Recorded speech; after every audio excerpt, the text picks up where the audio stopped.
So the brand communications team at L.L.Bean is the creative folks who do all the really cool stuff and the operations folks who support all that work. So we kind of are like race car drivers and pit crew. You can't have one without the other.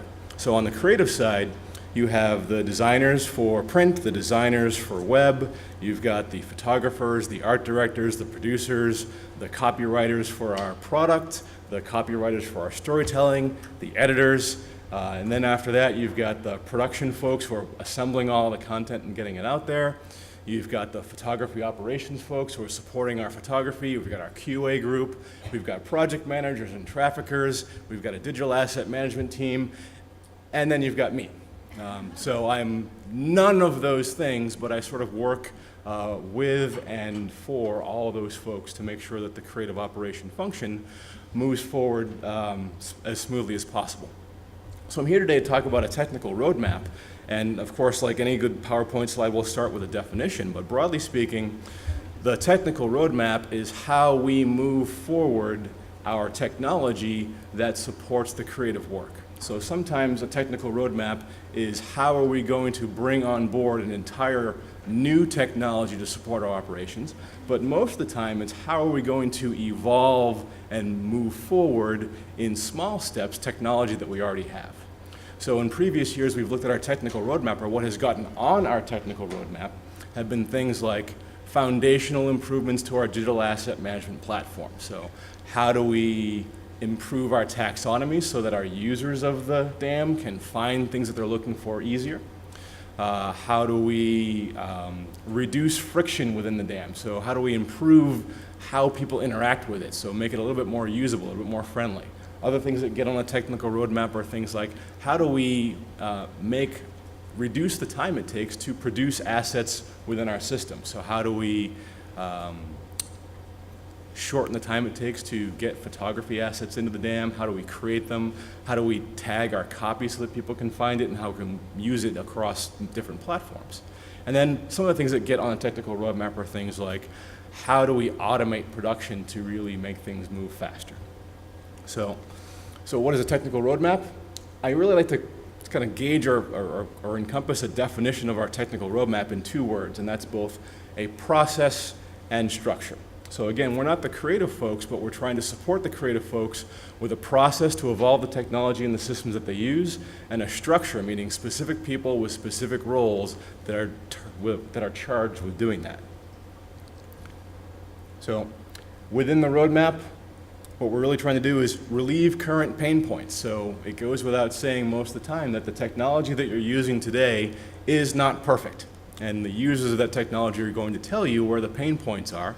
So part of the roadmap and part of the work is alleviating the pain points that people are experiencing today.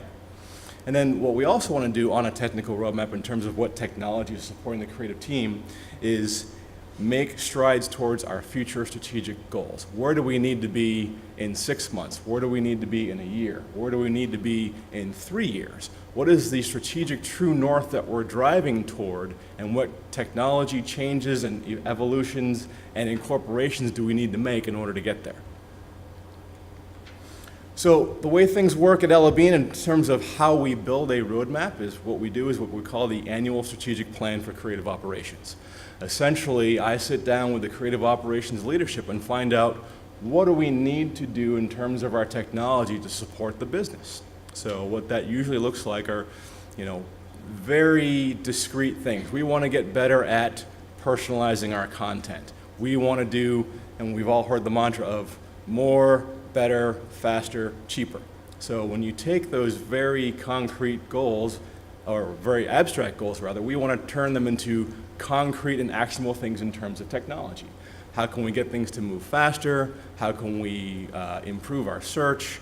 How can we find what are we going to need to do to support personalization in terms of how we tag our assets, or what kinds of creative assets are we going to need to create, and what is the technology going to be that needs to support that? So when we understand what all that is, and do we need money to do it is the other piece. So once we understand what the projects are going to be and what money we're going to need, we put together a business case. And once the business case is approved and we know what projects we're going to execute on, the process gets pretty simple. We look at all the work that we have to do, we put it in a priority order, we evaluate and put broad plans on how we're going to go after each task on that prioritization list. We identify the resources in terms of people that we're going to need and put them on a team, and then we move forward. And on an ongoing basis, we review the work that we're doing, we report out on it, and to all the people who use the technology, obviously we're going to communicate as we're moving forward.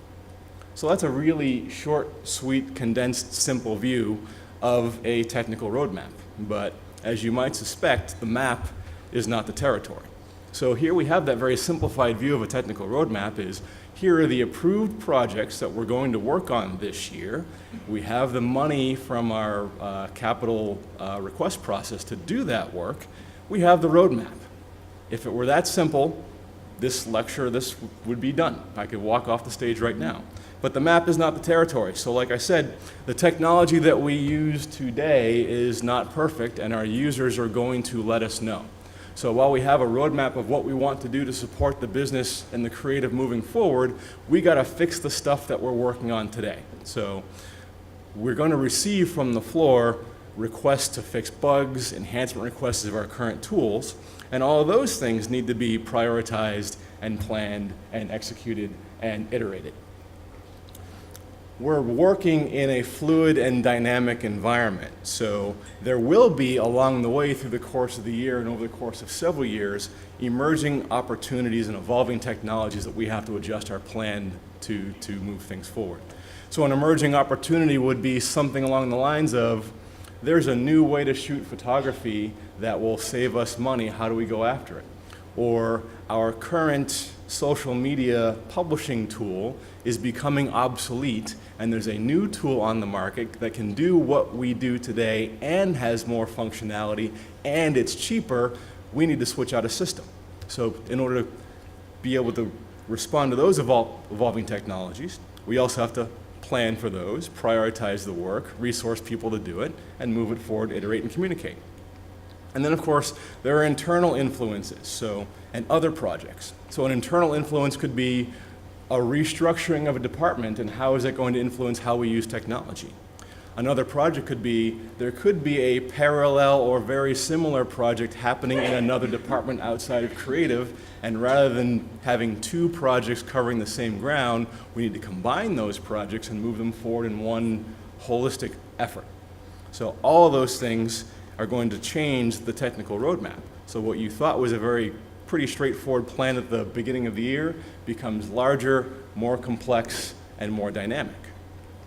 So that is why you need a roadmap discipline. So first of all, to be able to prioritize all the work, again, with the intent to iterate. So we've heard a lot today about doing things in very small increments, and I think that's absolutely true, so I'm going to repeat that here, because we try to do work with the intent to iterate.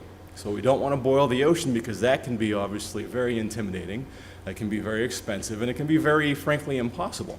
So I don't have it on a slide here, but one of our mantras within the roadmap is, in a real way, what's the minimum amount of work that we can do, not because we're lazy, but because we want to get it right in increments toward that strategic true north.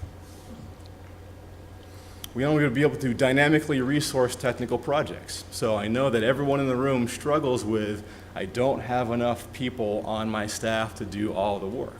Well, our approach is to sort of stand up projects in digestible chunks, resource them either with capital dollars or with freelancers or however we can get that project done, stand it up, complete it, and then bring it back down so we're not carrying that resource overload all the time. Communicating roles, priorities, and efforts is something that we have to do all along. This structure and framework comes with a communication plan that we use to make sure that all of our stakeholders and business partners across creative and across the other departments that we work with know what we're doing, know what our priorities are, and know what we're doing next. And then being able to respond to changes in technology. So if we have our roadmap and we have our priorities, but suddenly those priorities change, we should be able to stand down a project or delay it and stand and put something else in its place. So that's what we need to be able to do, is respond. And then balancing the day-to-day keep the lights on work with the more strategic where do we want to go tomorrow work is what we need a roadmap discipline for. So a good example of that is the way that things work a little bit at L.L.Bean is we have within the creative group the tactical group of folks who are doing today's work. So these is your asset management team, your asset managers, your librarians, your asset curators, your systems administration team. Those folks have work to do today.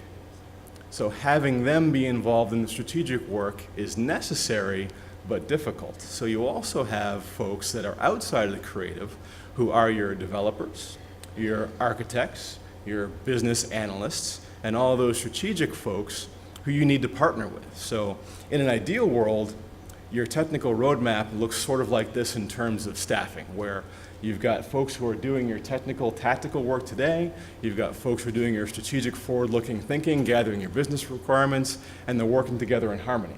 So if we've got the right priorities and you've got the right roles and everyone knows what they are, then this happens, which is great. But if you don't have the right number of people and you don't have the right priorities, what happens is that group can collapse under its own weight and you can't get anything done because we can't figure it out.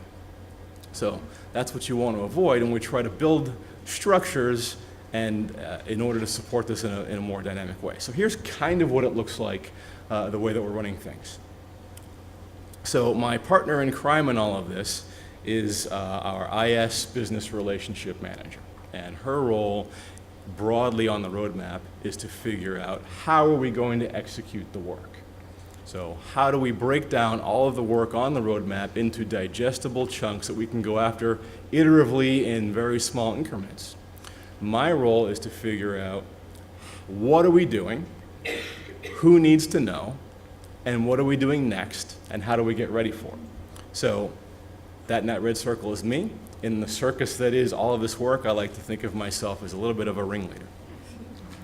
So in terms of what is happening, on the blue side we have assessment work. So it hasn't really kicked off in terms of projects, but it really is the what do we want to be able to do, who can join a team of folks to figure it out, gather the requirements, organize the work, and then figure out a plan to execute it.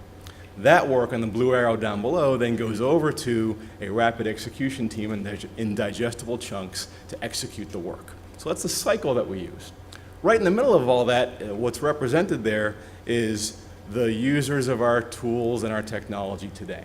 Because while we're trying to figure out what's on the horizon and what we're doing next, that work that's bubbling up to fix bugs, make enhancements of our current technology is going to bubble up into the structure. So what we have is a process by which users of our technology today can either work with us to request bug fixes or come up with suggestions on what we should be doing next that need to be evaluated and prioritized. So in all of this, what we utilize also is folks who use our technology on the floor to be our eyes and ears. So in that user request process, we can't do everything, we won't do everything, and what we want to make sure is that the requests that bubble up into this process are vetted somehow.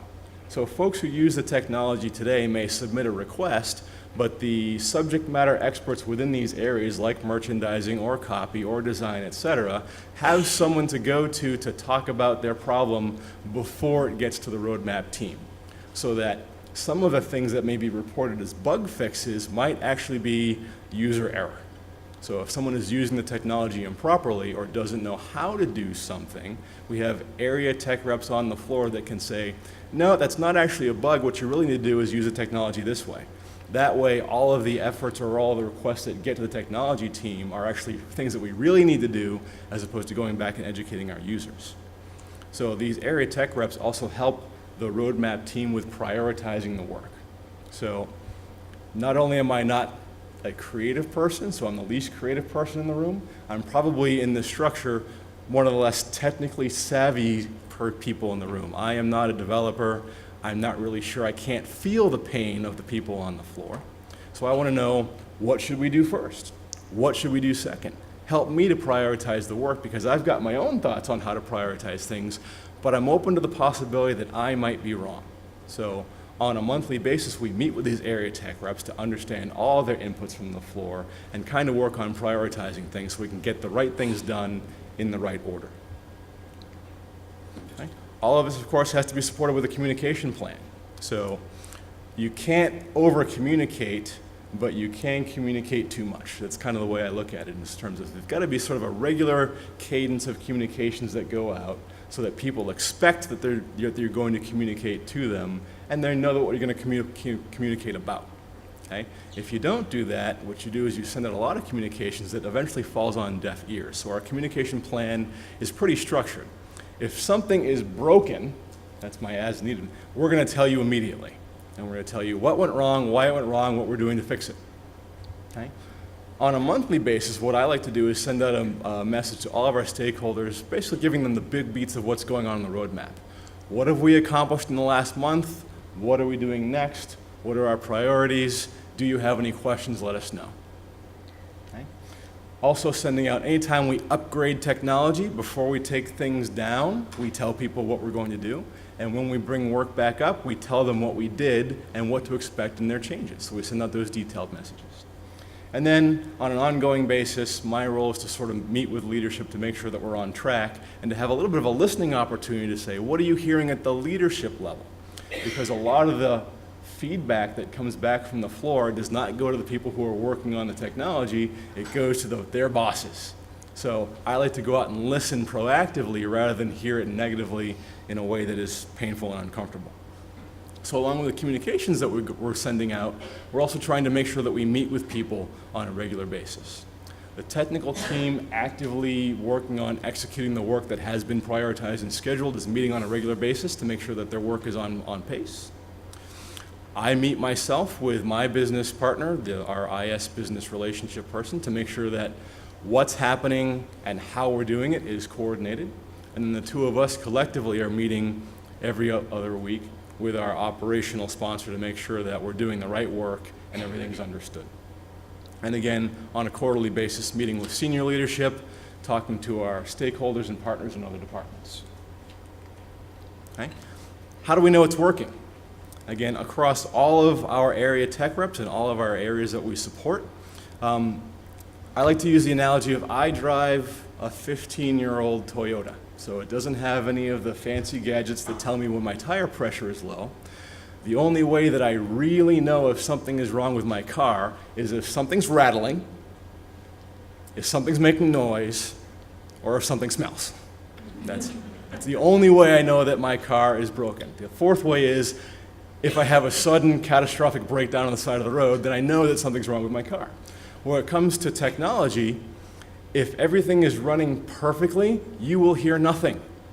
So in order to get feedback from the floor, you have to sort of proactively go out and ask. Because something is wrong, you will hear about it, you will smell something, someone's going to come and rattle your desk. So don't worry about things not working. But if things are going well, you've got to kind of go out and find out. So seeking feedback by going out to your stakeholders and going, we just did something, we made an improvement, is it better?